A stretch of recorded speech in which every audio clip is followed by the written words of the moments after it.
Olá, eu me chamo Vitória Henrique Marques Pedrosa, eu sou aluno da Universidade Federal de Viçosa e do curso de Direito.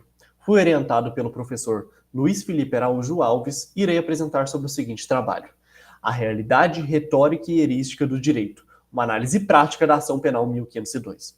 Bem, nos primórdios, houve uma tentativa de se aplicar o direito de uma forma silogística, ou seja, o juiz seria apenas um boca da lei e o direito seria aplicado de forma que haveria uma premissa maior, uma premissa menor e uma decisão se daria por inferência. O Código Civil francês de 1804 foi uma promessa, mas uma promessa que fracassou. Afinal de contas, o direito não conseguia resolver todos os problemas existentes através do silogismo.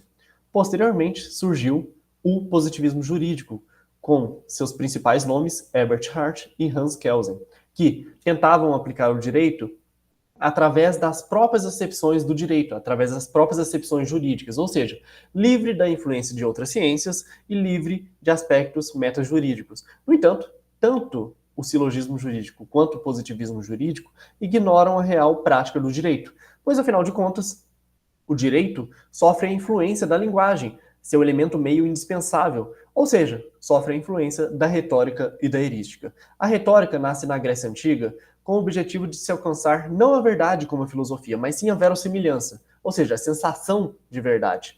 A retórica teve seus subníveis divididos por Aristóteles, que dividiu em ethos, que se refere a quem profere o discurso, se refere à estima que aquela pessoa detém para falar, para argumentar. Pathos se refere à tentativa de causar sentimentos e emoções no auditórios, e logos se refere à tentativa, à parte lógica do discurso, ou seja, para que o discurso seja coerente e crível. No entanto, pode-se perceber que a principal função da retórica é a persuasão, o convencimento, apesar de não ser a única. Mas, num país extremamente diferenciado como o Brasil, nem sempre a persuasão é possível no âmbito judicial, o que leva ao uso da erística. Eris vem da deusa grega Eris, deusa da contenda, deusa da discórdia. Ou seja, a erística não visa a verdade como a filosofia, e muito menos a verossimilhança como a retórica. Não. A erística visa o sucesso argumentativo, a vitória num debate a qualquer custo, por quaisquer meios necessários.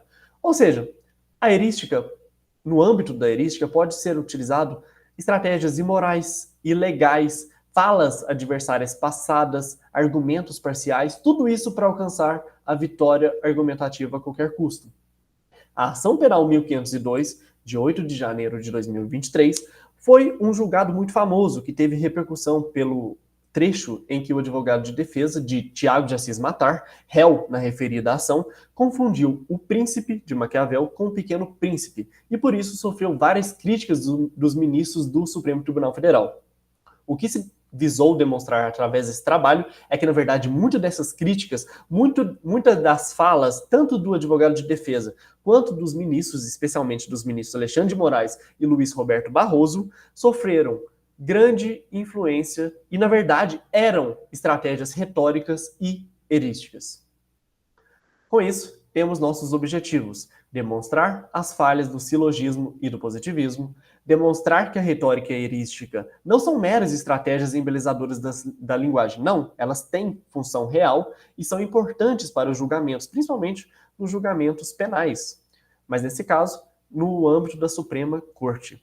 Demonstrar a presença da retórica e da erística nas falas do advogado de defesa e dos ministros do Supremo Tribunal Federal, a partir das ideias de João Maurício Deodato, no caso da retórica e da erística, e também dos estratagemas erísticos de Arthur Schopenhauer, que são expostos de modo não taxativo em sua obra.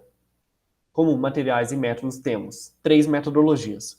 Primeira, a metodologia da retórica analítica, que consiste em observar duas perspectivas antagônicas, ou seja, o direito como influenciado por aspectos silogísticos e positivistas e o direito influenciado pela retórica, a influência que a retórica tem no direito. E, através disso, a nossa segunda metodologia é mostrar que, na verdade, essa primeira perspectiva do direito apenas como influenciado por aspectos silogísticos e positivistas é falso. Afinal de contas, mesmo no âmbito do Supremo Tribunal Federal, houve a presença da retórica e da erística, ou seja, é a tentativa de transformar uma visão anterior, que é apenas de aspectos jurídicos, para uma visão agora, que eu pretendo demonstrar com esse trabalho, que o direito é sim influenciado por essas estratégias, essas técnicas argumentativas. E por fim, como última metodologia, temos propriamente um estudo de caso, o estudo da ação penal 1502, julgado no âmbito do STF.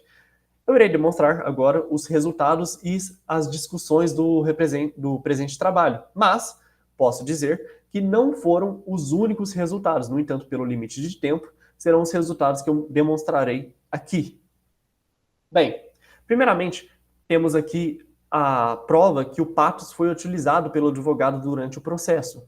Nessa parte em amarela, o advogado, ele tenta, como foi dito anteriormente, ele tenta causar sentimentos e emoções no auditório, nos ministros que estão julgando a causa, nos ministros do Supremo Tribunal Federal e também do público que estava ali observando o julgamento, através do argumento que o seu cliente, Tiago de Assis Matar, réu da referida ação, não via seus filhos há 8 meses. Ou seja, uma situação que é considerada ruim pela maioria da sociedade, e com isso causar emoções ao proferir que os filhos de Tiago de Assis Matar acreditavam que o pai estava morto, que ele tinha virado uma estrelinha no céu.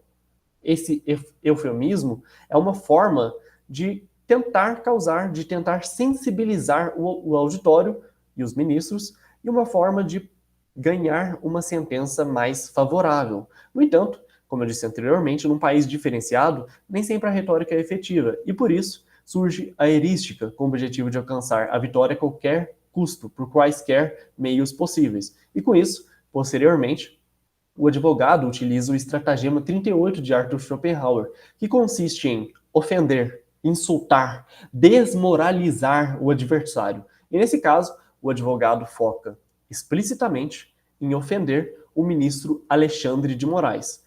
O advogado diz: eu vejo que o ministro Alexandre de Moraes inverte o papel de julgador aqui nessa Suprema Corte. Ele passa de julgador a acusador. É um misto de raiva com rancor, com pitadas de ódio, quando se fala de patriotas. Ou seja, o advogado, nesse trecho específico, ele busca ofender o ministro Alexandre de Moraes, falando que ele está, ao mesmo tempo, julgando e acusando, algo que não é permitido no sistema brasileiro, que não permite essa figura do juiz inquisitor.